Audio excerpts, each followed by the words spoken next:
Refuse collection backlogs, an electricity billing and power piracy crisis, as well as water management issues. This is not the portrait of the world-class city, which the city of Johannesburg aims to be. 2020 saw the city of Johannesburg struggle to roll out these and other services. But exactly 100 days, a new administration took over and the running of the city of Johannesburg, at least, and the new leadership came in with promises of a new direction for the ailing city. But have they delivered? Newzroom Afrika's Councillor Mpho Moerane will now speak to the councillor in the city of Johannesburg, Mpho Moerane, who is the MMC for Environment and Infrastructure Services. Dumelo, it's 100 days since Herman Mashaba has been ousted. We now have a new mayor in the name of Jeff, and you know he gave us promises and a new plan. How far are they 100 days into this new administration?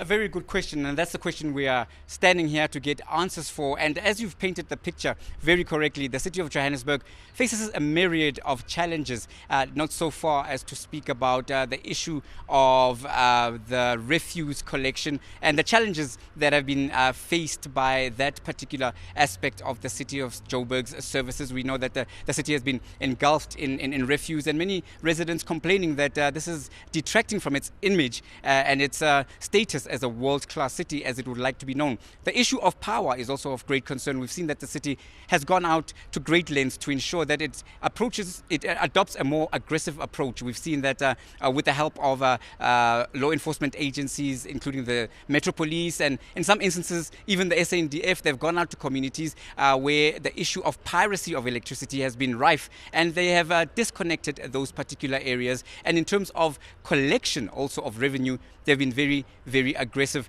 But these are just some of the issues. I'm now joined by MMC for Environment and Infrastructure Services, Councillor Mpho Moerane. Councillor Moerane, where does the city stand now in terms of looking ahead for 2021? Thank you, Tumahule. As a city, we are excited that we are in a new year. As we stand here, we are in Alexander Township. I've been driving through. I have noticed that the people are sweeping the streets. 2021 brings us hope as the city. We will be accelerating service delivery in the city. As you are aware, pick it up. We are now cleaning the streets. We have employed street sweepers. In most densely populated areas, we're cleaning 3 times a day. We're collecting waste 3 times a day. In the CBD, it's 3 times a day. In more affluent areas like Sandton, we collect once.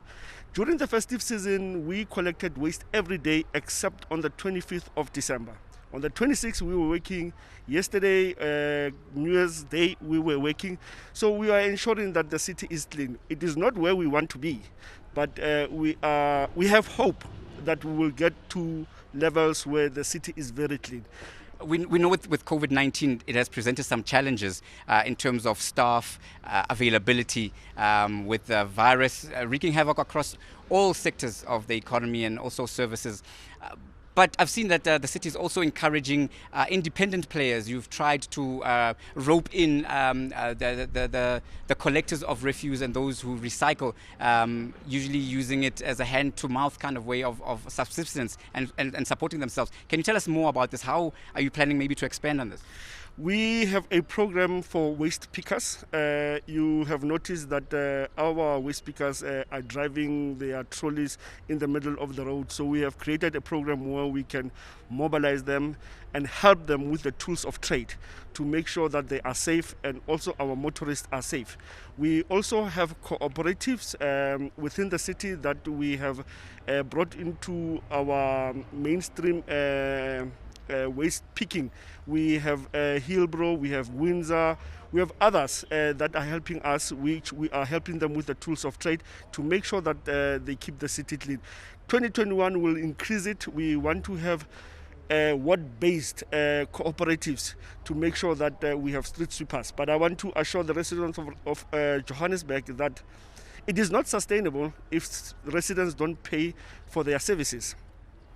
Once everybody pays for their services, including townships, which will be embarking on revenue collections, we will make sure that we give services. We give clean water, we collect our refuse as we expected to do, and make sure that the electricity, the lights are on. You say you'll be embarking on collections. How are you going to enforce a compliance with residents? We know that, especially like you said, in townships, there has been in the past a culture of non-payment that has been pushed in certain quarters. Famously, I mean, residents of Soweto were saying that they're not going to pay for electricity and some were cut off. So how are you going to ensure that this turns around? Fortunately, the culture is changing. We had problems in Soweto. You are aware that Soweto is electricity is provided by Eskom. We are working with Eskom. The residents are coming and saying, fix our mini-subs, fix our transformers, we'll start paying. Obviously, there are issues of high bills that needs to be solved. But the approach Eskom is taking is that you pay for your current electricity, we might consider writing off what is outstanding. So the people are changing the attitude towards non-payment of services. So we are going to see more people coming forward to pay for their services. On the issue of piracy and the issue of transformers being damaged and cables being stolen, this has been a long-running problem. We see that you've roped in law enforcement agencies like the JMPD to help you in raids. But beyond that, what else can you do to ensure that you don't keep spending millions replacing infrastructure and that causes disruptions when it's damaged? Tumawole, it is a serious challenge, the issue of cable theft. It has gone bad to the extent that people are cutting electricity street light poles to get the cable. We are employing more security personnel and technology as well.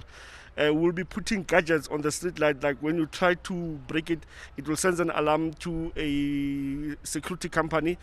It's one of the things that we're doing, but also damaging our infrastructure, people connecting illegally on our mini substations and our transformers. Most of the time they blew up because they are overloaded. We are securing our mini subs. We're going to be starting with a program to seal all our mini substations that are there in the city. But of course it comes at a cost. But we are looking forward to make sure that we protect the infrastructure rather than always replacing it. When you talk about the cost, what's it going to cost the bottom line of the city? A couple of billions. One mini-subs costs 200,000. So you can imagine it's going to be more expensive if we have to do in all mini-subs that are broken. If you drive through Alexander, you will see almost all mini-subs, they don't have doors. So we have to replace those doors because we also have to keep them safe. Because we don't want our kids to be electrocuted. Because if it's open, kids can touch wires anytime. This financial year already we have lost 3 people through illegal connection where kids got electrocuted and died. So we can't allow that. So we're going to be spending more money in making sure that our mini-subs are safe and making sure that people don't steal our cables. All right.